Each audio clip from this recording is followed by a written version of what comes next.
Ebitabo ebifulumizibwa Council for Literacy Development. Kino ekitabo kye tugenda okusoma kiyitibwa Baddayo mu nsi Ensuubize.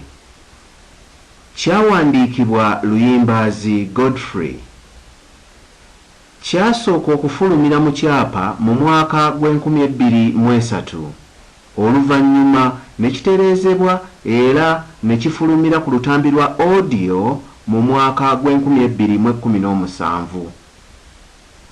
Copyright mu audio ya Luyimbazi Godfrey 2017. Kyaddamu okufulumira mu kyapa mu mwaka gw'2002.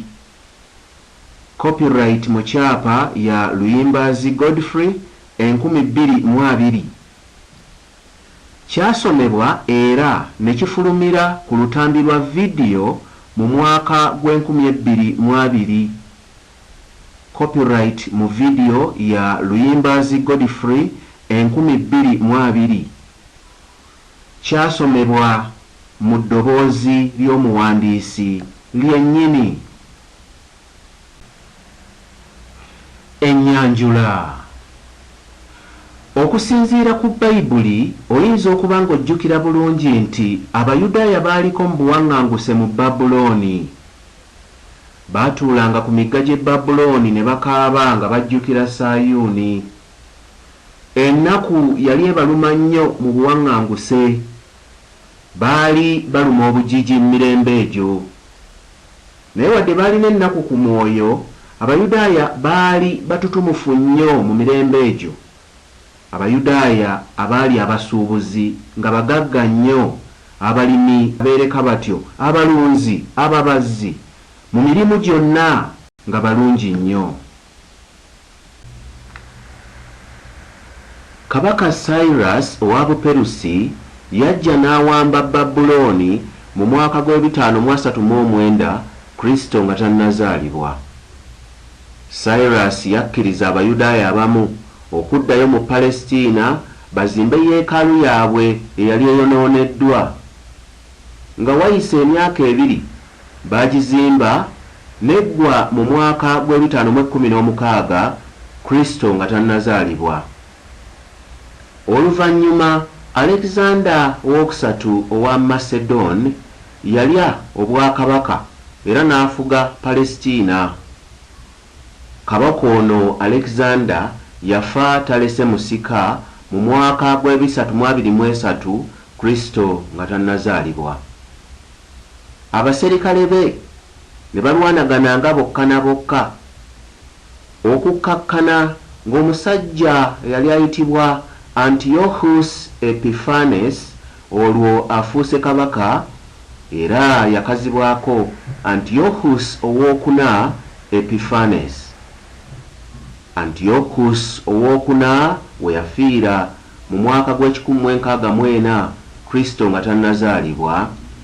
Abakulembeze b'Abayudaaya mu bwakabaka bwe yali talima nabo kambugu mbu olw'emputtu gye baalina.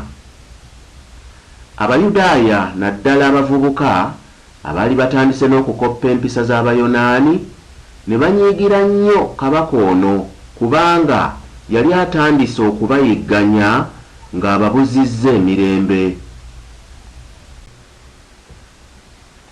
Eggwanga ly'Abayudaaya n'empisa zaabwe byali biggweerawo ddala singa kabaka ono Antiochus teyatandika kubayigganya, kubanga abavubuka Abayudaaya bangi nnyo, empisa z'Abayonaani baali bazikutte nga n'abamu batandise kusinza bakatonda b'Abayonaani.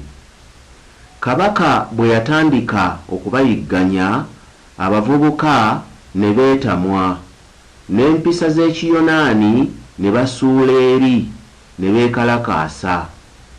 Okwekalakaasa kuno kwaddamu okugatta Abayudaaya abaali batandise okusaasaanira mu mpisa z'Abayonaani. Mu mwaka gw'603 Kristo nga tannazaalibwa, amagye ga Pompey the Great nga bwe yayitibwanga gayabuluza Palestina ne lifuuka essaza mu bwakabaka bw'Abaruumi. Pompey the Great yafa mu mwaka gwa 48 Kristo nga tannazaalibwa. Mu mwaka gw'6 Kristo nga amaze okufa, abantu b'omu Palestina ne beegugunga. Abaruumi baamala emyaka 4 okubalwanyisa, naye ddaaki Abaruumi baawangula olutalo luno olwakulemberwa Titus oluvannyuma eyafuuka emperor w'Abaruumi ng'ayambibwako Julius Alexander eyali gavana mu matwale g'Abaruumi. Ekibuga Yerusaalemi ne bakizikiriza mu mwaka gw'7 Kristo ng'amaze okufa, nga ne yeekaalu y'Abayudaaya ey'okubiri egendeddemu. Abayudaaya kumpi bonna ne basaasaana.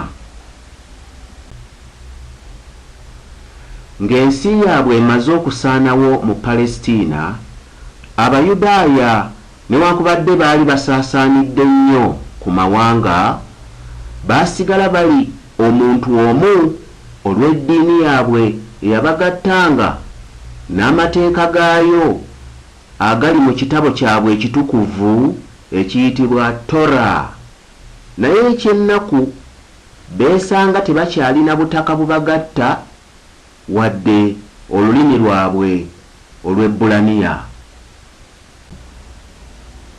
Mu kyasa ekyomusanvu Abasiraamu baawamba ebitundu bingi eby'ensi okuviira ddala e China okutuukira ddala ku njegoyego za Paris. Mu kiseera kino Abayudaaya be baabeeranga mu bifo ebya waggulu mu nsi ya Buwalabu. Obugunjufu obw'amaanyi ne buba mu ddungu ly'e Buwalabu. Emyaka nga 100 Abasiraamu mwe baalwanira olutalo olutukuvu, abantu bangi mu nsi yonna baalekebwa wansi wa bendera ya Busiraamu. Emyaka nga 5 egyaddako waaliwo okukulaakulana okutagambika. Omutima gw'Obusiraamu nga Bawalabu. Abawalabu baalina olulimi lumu n'eddiini emu eribagatta. Abasajja ab'amagezi amangi ng'obasanga mu nsi za Buwalabu. Oluvannyuma ne wajja entalo z'eddiini. Abantu ne banyaga, abasajja ne bakwata abakazi mu linnya lya Katonda w'Abasiraamu n'abagoberezi ba Kristo. Ng'entalo z'eddiini ziwedde, ne waddawo emyaka emirala 10 nga ku luno abantu abayitibwanga ba Mongols be baali bafuga ebitundu ebyo. Batta ne banyaga nga bwe baasobola. Omuwalabu n'afa okukamala. Ebyo olwaggwa ng'ensi ya Buwalabu etaaguddwa entalo, ate Abasiraamu abeeyitanga ba Ottoman ne beerula. Batta Basiraamu bannaabwe Abawalabu ne bakamala. Abooluganda baali balwanagana. Waayita ebyasa 5 birambirira nga Ottoman Empire yeefuga amatwalo ago. Ettondo obutondo ery'amazzi ne kifuuka eky'obugagga ekinene mu ddungu, ng'omuntu okuva lwazaalibwa okutuusa lwafa ng'alina okwerwanako asobole okubeezaawo obulamu bwe. Ensi ya Buwalabu n'eggweerera. Omuwalabu nga tasaasira Muwalabu munne, buli Muwalabu nga yeekengera Muwalabu munne, ate Omuwalabu nga tayagalira ddala muntu mugwira. Abayudaaya nno mu kyasa eky'17 gwali mwaka gwa 1648 we baagwira ku kyokya mu Russia abamu gye baali basenze.